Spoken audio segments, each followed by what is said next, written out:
see nothing wrong in applying ointment or everything, okay, but if that pain persists, okay, you should not ignore it, okay.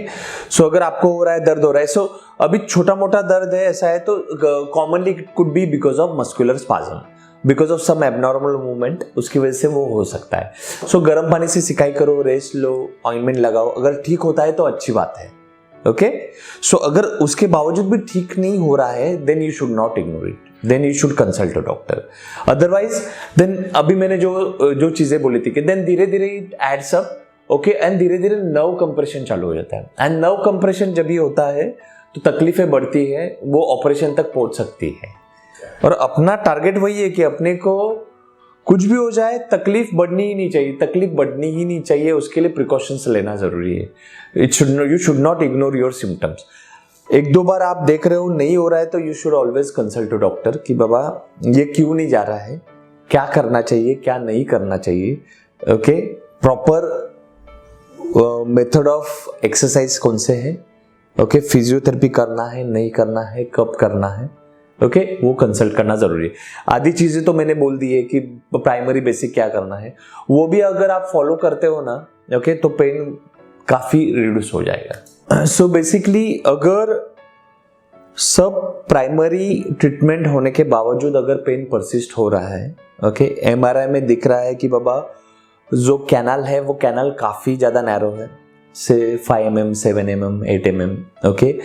Patient clinically complaint कर रहा है, okay, कि बाबा उसको continuous radiating pain है, चलते समय वो limp कर रहा है, okay.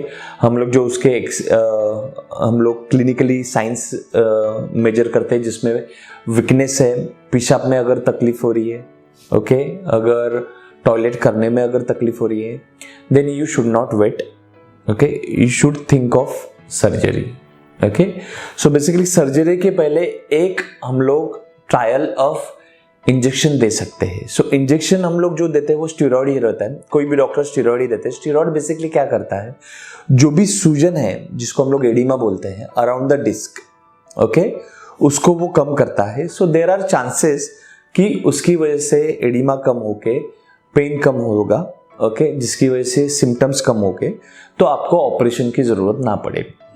But that doesn't give you 100% guarantee कि वो होगा नहीं होगा. अगर डिस्क बहुत ही ज्यादा है, पेशेंट कंटिन्यू कंप्लेंट कर रहा है कि पेन है, क्लिनिकली न्यूरोलॉजिकल इन्वॉल्वमेंट चालू हो चुकी है, वो टाइम पे विदाउट डिले ऑपरेशन करना यही ट्रीटमेंट ऑप्शन है, okay. But again I am repeating, that is the last option.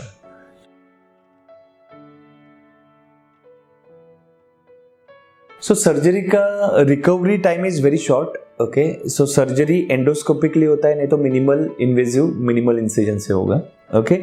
सो उसमें हम लोग क्या करते हैं, ओके, थ्रू दैट इंसिजन हम लोग जो भी डिस्क का पार्ट है जो नर्व के ऊपर कंप्रेस कर रहा है उसको निकाल देते हैं. So it is a mechanical problem, okay. So जो मैकेनिकल प्रॉब्लम है उस पे से अगर पूरा निकल गया, सपोज अभी ये पाइप है, ओके, उसके उससे पानी जा रहा है, अगर यहाँ पे अगर कुछ अटका हुआ है, ओके, जो पानी को नीचे जाने नहीं दे रहा है, so similar kind of our nerves, okay, canal में अगर वो डिस्क आके अटकी हुई है और नस के ऊपर कंप्रेस कर रही है तो नीचे, ओके, प्रॉपर फ्लो होगा ही नहीं. It is like that. So हम लोग वो जो डिस्क का जो भी अगर बड़ा पार्टिकल है कंप्रेस कर रही है तो उसको निकाल देते हैं ताकि कंप्लीट फ्लो रहे अच्छे से, ओके, ताकि पेशेंट इसकी रिकवरी पेशेंट को हम लोग आइदर सेम डे को ही खड़े करते हैं, नहीं तो नेक्स्ट डे को चलाते हैं, okay. With in 2 days patient can go home. Surgery 45 minutes to 1 hour की होती है. मैक्सिमम स्पाइन सर्जरी बोल के ही लोग डर जाते हैं. सो डरना तो बिल्कुल भी नहीं है ये चीज़ों में, ओके. अगर नीडेड है then you should go for it, okay, with proper guidance, proper surgeon, okay. So basically हम लोग मॉर्निंग में ऑपरेट करते हैं पेशेंट को, आइदर रात को नहीं तो नेक्स्ट डे चलाते हैं. 2 दिन में पेशेंट को डिस्चार्ज कर देते हैं. 15 दिन के बाद स्टिच रिमूवल्स हो जाते हैं एंड देन उसके बाद 15 डेज के बाद पेशेंट नॉर्मल रूटीन कर सकता है. पेशेंट का रहता है नीचे कब बैठ सकते हैं, तो 1 महीने के बाद पेशेंट नीचे बैठ सकता है. जनरली 3 weeks में भी बैठ सकते हैं, बट हम लोग प्रेफरेबली बाबा 1 महीने के बाद नीचे बैठ के सब चीज़ें कर सकते हैं, कोई भी इशू नहीं, कुछ भी चिंता करने की ज़रूरत नहीं है।